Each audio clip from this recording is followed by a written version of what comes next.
What's up, Renegade Nation? Before we begin the video, I'd like to give a big shout out to our most recent Patreon supporters: DJ Jams, Godolson01, Roof Horse, Nicholas Campbell, Marshall Dunn, Weiss Rose, Disgruntled DM, Samuel Ward, Midnight Wings, George Ramirez, Spalargle, Derek King, Rob Pownall, Barnstormer, Kai Nightingale, Oroxen, and Elijah Moffat. Thank you all very much for your support, and if you want to support us on Patreon, feel free to click the link down below to find out more. We'll see you there.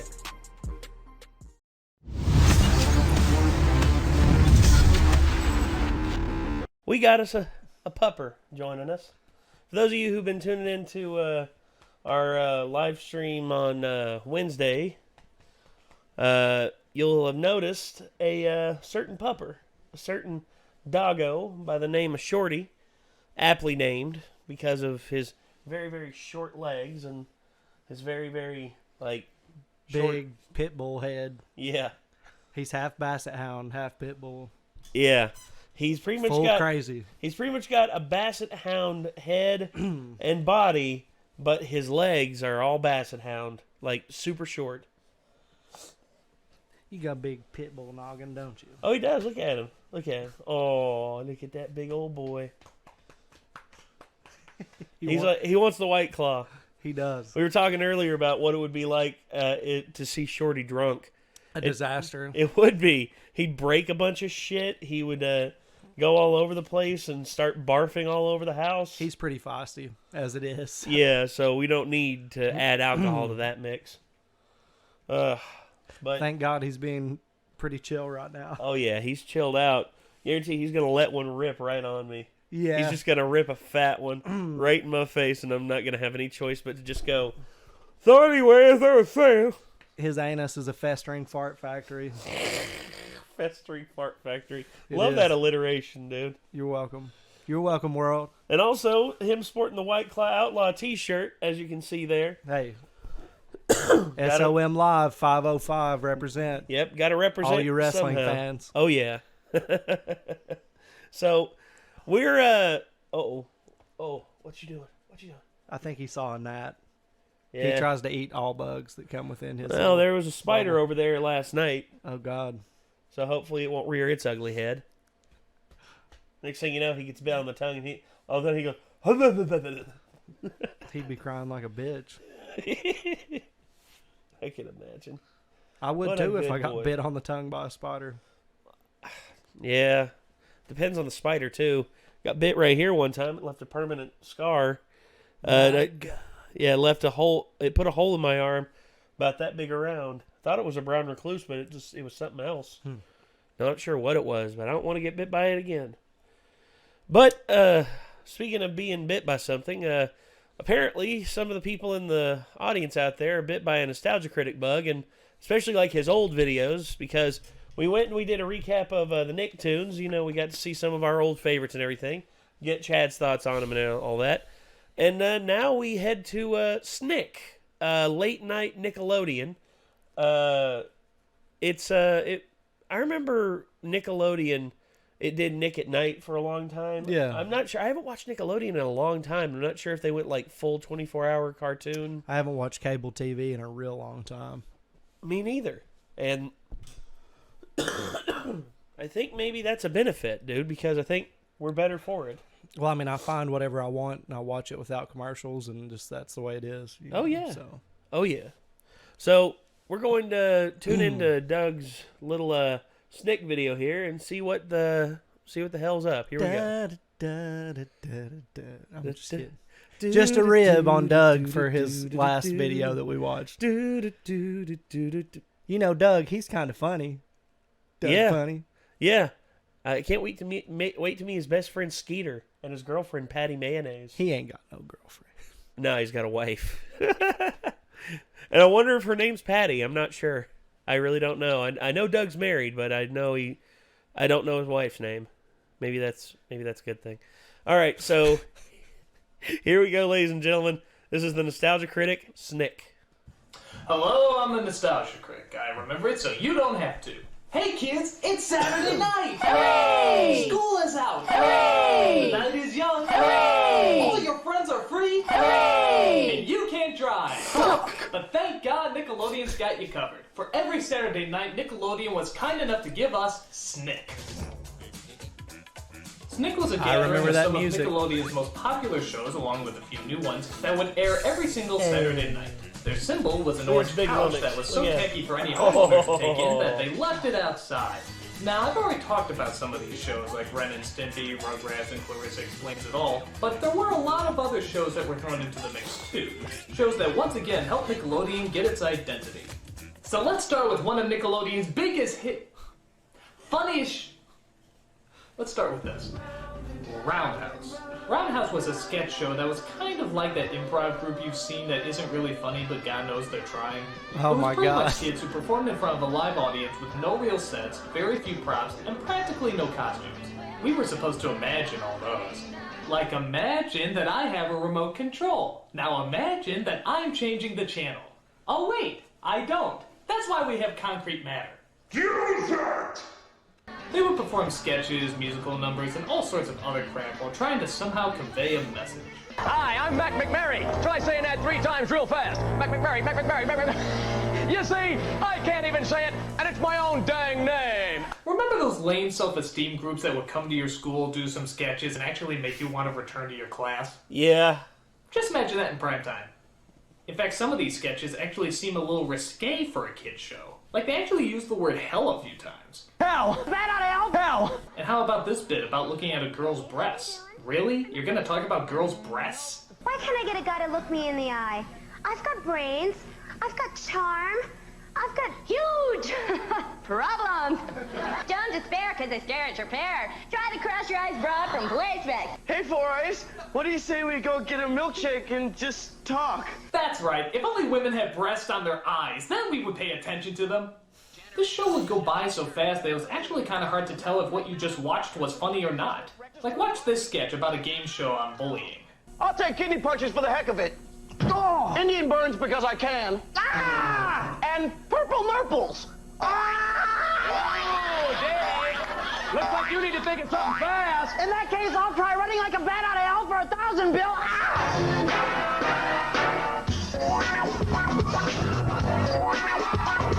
Dancing? Hi, why are we dancing? I mean, what the hell? It's like they ran out of punchlines, so they just decided to dance. Oh no, I have no segue. What should I do? Dance, you fool, dance! Yeah. Quick, bring in the interpretive dancing minds to help him out. Jesus. And speaking of songs, how come every song in this show sounds like bad Christian rock music? I know that I can find a friend. Everyone's got a mission in life, and this is fine, fine, fine. Yeah, I take it back. Even Christian rock music isn't that bad. Everything electronic in the whole house is off. Well, what do we do now? Well, I guess we could talk to each other. This isn't talking, this is singing. Yeah, he's got a point. Talk to me. Oh, okay. Well, how about that war in Iraq? I personally think that we... Oh, that was just part of the song. I'm sorry. You have no interest in me at all. Sorry. And talk to me. Shut the fuck up. This show is freaking me out. How about we take a look at something that isn't the least bit scary? Okay, I remember looking up some stuff about Roundhouse. Turns out it was made in Canada. I think that explains it. This is pretty lame. Yeah. I mean, they're trying. Oh, no. They're throwing all the ingredients in there. It's just It's just making a shit pie. Yeah, it's making a cake that tastes like sawdust. Yeah. You know that, yeah. God. But there is one sad part. One of the lead actors in this during the first season, who's like the most popular, he actually developed cancer and died in between the making of the first and second season. And they like dedicated the entire second season to him. Jesus Christ. And he was only like 17. And the thing is, a lot of these kids, they put their heart and soul into this. It's just It's a shitty idea. It's the reason why all that worked and why this didn't is because all that had sets, props, and all that fun stuff. This, on the other hand, just had you trying to use your imagination, which not that effective when it's kids this old. No. And no. Oh, you stop it. Yeah, Shorty's not liking it either, do you, buddy? Yeah, let's move on. Are You Afraid of the Dark? Though not particularly frightening, Are You Afraid of the Dark was, well, not particularly frightening. I guess it was trying to be like a kid-friendly version of Tales from the Crypt, but even then, the only scary part about that was the Crypt Keeper's puns. I've heard of giving someone the finger, but this is ridiculous. It was about a group of kids that would meet every night to tell quote-unquote scary stories, and every single one would have different characters and a different setup. Though somehow they always managed to have the same storylines. Have you ever noticed that? There's always one kid who's kind and innocent, and another kid who's always a pain in the ass. The pain in the ass always gets his or her comeuppance from something supernatural, while the good kid always saves the day as they both learn a valuable lesson that ultimately results in a happy ending. No. There's actually several stories in the show that end badly. There's one of my favorites. It's this kid who finds this thing in his basement that if you put something down there and sacrifice it to the entity in the doorway, you actually received whatever you wanted. Like, he made a wish, like, I wish I had my own bicycle. And a bully that was bullying him went down there and got eaten, and then he found his bike. And his little sister, who'd been annoying him the entire episode, yelled at him from upstairs, like, "What are you doing down there? Mom told me to get you." And then he just looks at the camera and smiles, and his eyes turn red, like, and that was the end of it. Like, damn, this is some pretty dark stuff. He skims through the things that he's talking about a lot of times. Yeah. I've noticed that, because he based that one analogy, I can't remember what it was, but it was just based off of like one episode, and it was mostly the intro song for the show. It was just like not even, so. Yeah, well. Yeah, like we were saying. Now, while I have to admit, being taught a lesson from a TV show can be very scary at that age, this show wasn't the least bit frightening. One of the biggest problems is the actors on the show. Sometimes you would get a good child actor, but for the most part, they were very rare among the mix. My favorite is this one kid from The Tale of the Phantom Cab. Like, watch this kid's stellar change of emotion. Ew, cool. I'm playing two emotions at once. A shame I can't get either of them right. Ew, cool. Or how about this scene where he tries to figure out a riddle this old wizard gave him? But you can't see air. Or can you? Wait a second, there's a trick here. You can't put something in the barrel to make it lighter. You have to take something out. If you take something out of the barrel itself, it'll be lighter. That's pretty bad. Actually, his acting sounds a little familiar. It's weightless, you can see it, and if you put it in a barrel, it'll make the barrel lighter. This is tense. R2, get us off this autopilot. It's gonna get He's not wrong. It's like they have the same acting coach. However, the most annoying part is just the kids who are telling the story, who call themselves the Midnight Society. I think these kids take this stuff way too seriously. We're called the Midnight Society. We're right next to the Dungeons & Dragons role-playing game. Separately, we're very different. We like different things. We go to different schools, and we have different friends. Some of us like the same gender. But not me. But one thing draws us together. Smoking weed around the fireplace. The dark. And smoking weed around the fireplace. Yeah. This is a warning to all who join us. You're going to leave the comfort of the light and step into the world of the supernatural. We play Magic the Gathering, bitches! What? Okay, what's with the blindfold? Yeah, what's with the blindfold? This meeting place is secret? Yeah, and you're not in yet. There are people who would kill their unborn babies to find this location. Who sponsors Frank? We have sponsors? I do. He's a good guy. Yeah, but can he tell a good story? Who said that? Who dares question my storytelling abilities, huh? So the person tells his story, and at the end they have a vote as to whether or not he should be allowed in this most sacred of bullshit societies. And now the vote. Thumbs up means Frank's in, thumbs down he's not. And it has to be unanimous. Hey, is this really necessary? I mean, couldn't we just say whether or not we like the story? I mean, it'd go a lot faster. You don't understand the rules of this society. Without these rules, this whole organization would fall apart. Yeah, about that too. Do we really have to be so official all the time? I mean, can't we just I don't know, eat some snacks, drink some beer, maybe tell a story, do stuff that kids are supposed to do. I don't think you're a team player anymore, kid. Do I have to unleash the rabid, crotch-biting wildebeest again? No, I'm cool. Just, God, don't release that thing. Good. Rabid, crotch-biting wildebeest. I'd pay good money to see that. I think it'd be hilarious. Yeah, it would be a lot better if we weren't having to imagine it. So like I said, thumbs up. Kiki? Betty Ann? Kristen? Eric? Simon? Dreadful.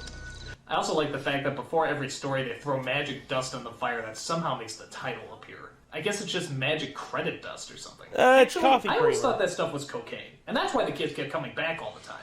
But I will give it this. It was at least coffee cocaine. creamer. JonTron Sure, taught it us was that. candy, Yeah. But a lot of it was creative, and it did often keep my interest until the end of the show. So I guess that's something. And I guess for really, really young kids, it was a decent enough show. But enough of all that. Let's move on to all that! All that meaning all that entails, but all that the TV series that was in fact all that and a bag of chips. But all that you know already because all of that... Alright, this joke is dead. As if Nick didn't have enough sketch shows, we were given all of that. A very hit-and-miss comedy that actually had a cast that was half African-American. And I gotta admit, that was pretty damn cool. But In Living Color had mostly African-American. Racist. Well, it's because In Living Color was created and produced by the Wayans family, so it makes sense. And that this was funny. Yeah. Racist. Though it is funny because when you look at the show about 10 years later, wow, look how whitened up it became. It's like a plain black coffee turning into a latte and then just giving up and turning into milk. How delightfully sickening. But oh well, we were there at the start with the original characters and sketches. Like the two old guys who look like Don King and Uncle Remus. Mavis and Clavis. Guys, could you keep it down a little bit? Clavis, did you hear what that man said to us? He must be the president of the audience or something. Or the Good Burger Kid, who seemed to encompass all the Teenage Mutant Ninja Turtles in just one voice. Welcome to Good Burger, home of the Good Burger. Can I take your order? Or how about Cheese Police, the foreign guy, or Ear Boy? Alright, some of these characters did seem like satires of satires, but they weren't all like that. Some of them were pretty good. Like, I love the librarian who would always try to keep peace and quiet in the library by yelling at the top of her lungs. Quiet! This is a library! That's funny enough, but then she proceeds to yell on the phone, eat chips, play the drums, and even do some construction work.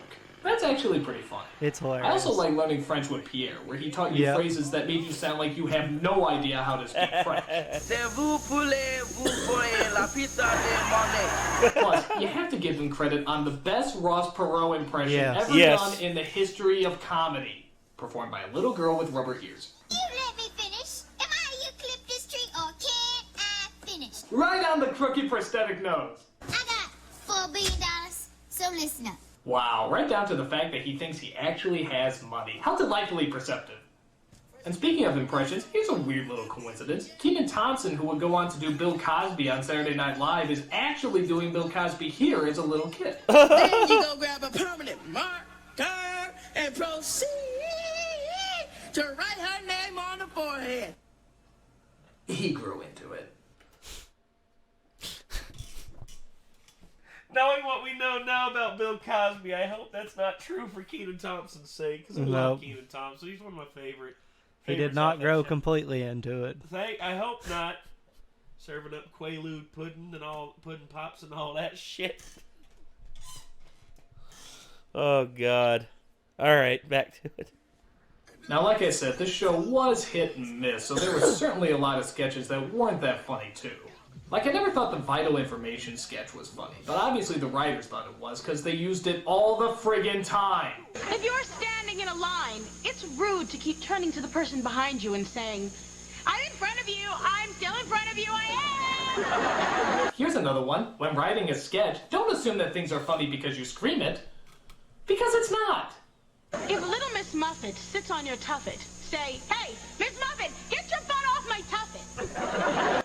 Can you believe those silly writers thinking something is funny simply because you scream it? Screaming in every other sentence is not funny. It is loud and annoying. And anyone who does it should be shot, unshot, and given a bag of money. Okay. Wow, we didn't have to imagine that. That was pretty good. Yeah, that's nice. Some sketches were stupid, but we still found them funny. Like, how about the old man who would scream out the window just telling things to shut up? Stop it, the coach. Stop it, I'm so screaming, stop it, you burning birds, I'm so screaming, I say, stop. And then out of nowhere, whatever he was yelling at was suddenly attacking. That's so stupid, but for some reason it always made me laugh. A lot of the show was like that. For all its problems, all that certainly knew how to keep us entertained and always keep us coming back. Now, I stopped watching SNICK around this point, but there's two other shows I gotta talk about simply because everybody says I gotta talk about them. One of the shows was Kablam. Dog, kind of like Kablam was the sketch shit. Show. They used a variety of different animation. Now, Prometheus and I Bob. couldn't really find any full episodes. That shit's All I could find is a series of sketches Actually, called Action now. League, which kind of looks like my G.I. Joes being Barbies, and another series of sketches called Prometheus and Bob, which is about an alien who's trying to teach a caveman how to evolve, but the caveman never catches on. Both of these sketches are funny, I guess, but like I said, I couldn't find anything else, so that's about all I can really talk about. The other show is called Kenan Kel, based off of the two most popular actors off of all that. From what I can tell, it's about... Holy shit, is that Coolio? Yes, it fucking is. How the fuck did I get Coolio? I mean, seriously, this is the guy who said Gangsta's Paradise was too serious to be parodied, and then he's doing the opening of a kid show? How the hell does that work? Yeah, well, you know, I was hesitant at first, but Don't hate then the I started drip. watching the show all that, and I saw these boys really knew what it was like to suffer. Because Lord knows I suffered through a lot of them Good Burger sketches, and they know all about pain, boy. They know all about pain. Represent. So I took a look at a special TV movie they made called Two Heads Are Better Than None, which is about Kenan's family going on vacation as his best friend Kel tags along. And from what I could gather, it wasn't that bad. It was kind of hit and miss like all that, though. Like when they want to sit around the campfire and tell ghost stories. When the bread popped out of the toaster, no one knew what to put on it. He said, let's tell ghost stories, not toast stories. Hey, as long as there's no Midnight Society involved, I don't care what shitty jokes they tell. Their comedy is pretty customary. Kenan is the cynical smart one, while Kel is the energetic dumb one. Yeah, I haven't seen that before. 11 bottles of orange soda on the wall. What, that's it? You just gonna stop at 11? You mean we had to sit through 1,000,000 bottles of orange soda on the wall, and you just gonna stop at 11? You're not even gonna finish? Yeah, I'm tired of that song. Also, what is up with Kenan's hair in this? He looks like one of those black Cabbage Patch Kids. What, was that just the style then? Oh, look. The fire's dying down. Maybe I should go get some more wood for it. Actually, Kenan's starting to sound a little familiar to me, too. Yeah, because I'm not scared. I just want to get some more wood for it because it's flaming. No, I never thought he sounded like any Kenan Thompson. I always thought he sounded like Bill Murray from Candy Shack. Which is the greatest movie I've ever seen in my life! Oh, the Well, even though it wasn't really anything new, I guess Kenan Kel was harmless enough. I mean, where else can you see people dancing to a ludicrous song being performed by a piano-playing monkey? Well, okay, that one episode of The View, but I don't think that counts. So that's about all I gotta say about SNICK. It was fun, goofy, and an enjoyable way to spend your Saturday night before you discover booze and how to break the law. Sorry I couldn't be more detailed, but most of the shows I already went over in the last 2 episodes, and everything else I was too old for. But hey, next week we're gonna be tackling my favorite Nickelodeon subject, Nickelodeon game shows. That's right, we're gonna be going over all your favorites, like Guts. Oh, we couldn't find any good videos for Guts? Well, okay, we'll be going over other shows like Wild and Crazy Kids. Oh, no good quality videos for that either. Okay, well, what game shows do we have? Double Dare? That's it? I already did Double Dare, you miserable pile of splooge! I can't do it again! Great, so I have no high-quality videos to do the Nickelodeon game shows with. That's just wonderful. How am I supposed to end Nickelodeon month? I can't just stop in the middle. Come on, give me something, anything. I'll take the worst thing that Nickelodeon has ever produced. The absolute worst. Anything. I don't care how bad it is. Horrible, terrifying thing that Nickelodeon has ever unleashed. Because I can take it. Okay. So, tell me, Nick, But what exactly do you have in mind for me to look Boy, up? that chroma key is doing him dirty. Oh, hell. The Good Burger movie. Run away, Doug. Run away. Thank God for technology.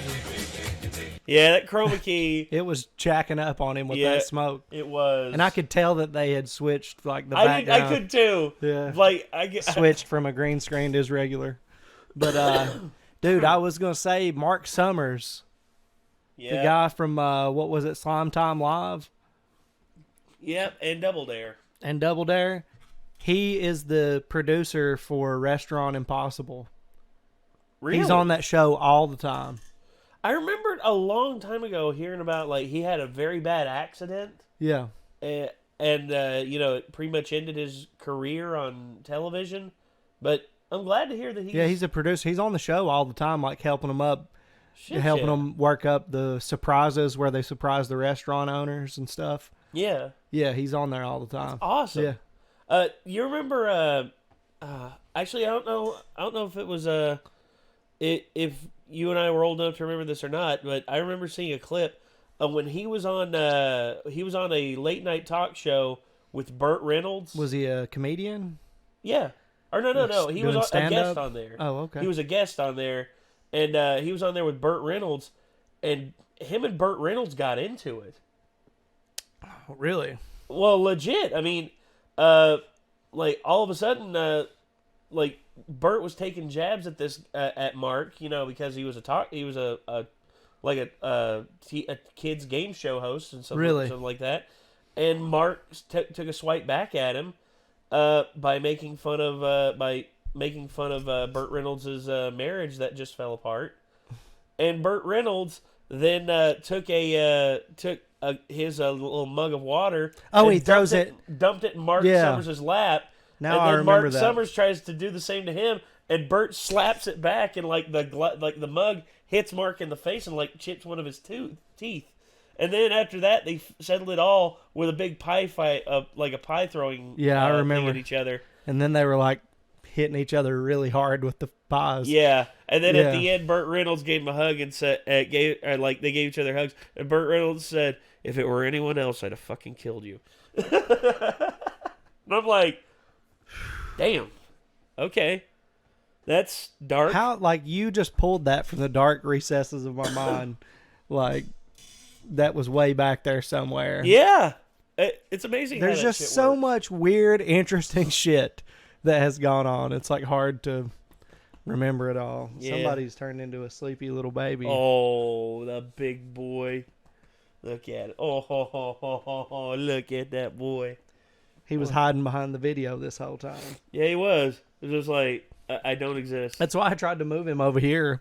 Nah, he's okay. Like, every now and again, his head will pop up above the video screen. Just be like, oh, God, the video spawned a head. Oh, wait, it's Shorty.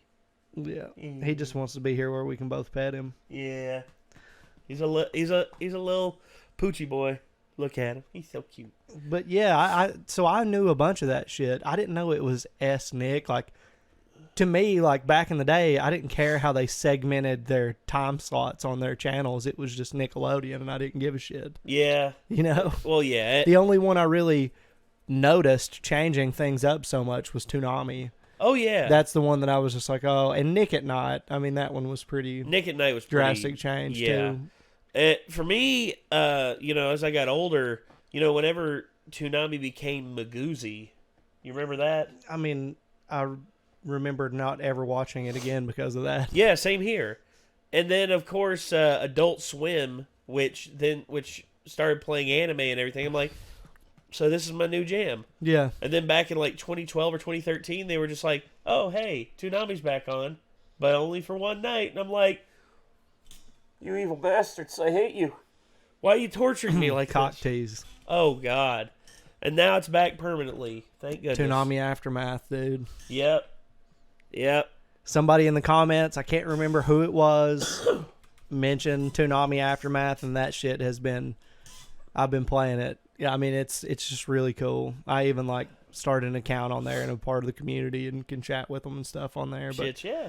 Yeah, it's It's really cool because they also play like old school commercials on there a lot. Oh. And they had one for like the when it was the Olympics in like Salt Lake City, and it was a McDonald's commercial for like them bringing international employees to work in Salt Lake City during the Olympics.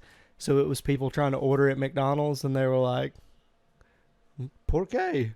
You know, they couldn't figure out like what language each other were speaking. I was just like, that seems about right. Weird ass fucking old school commercials. Yeah, there's several that I'll never forget as long as I live.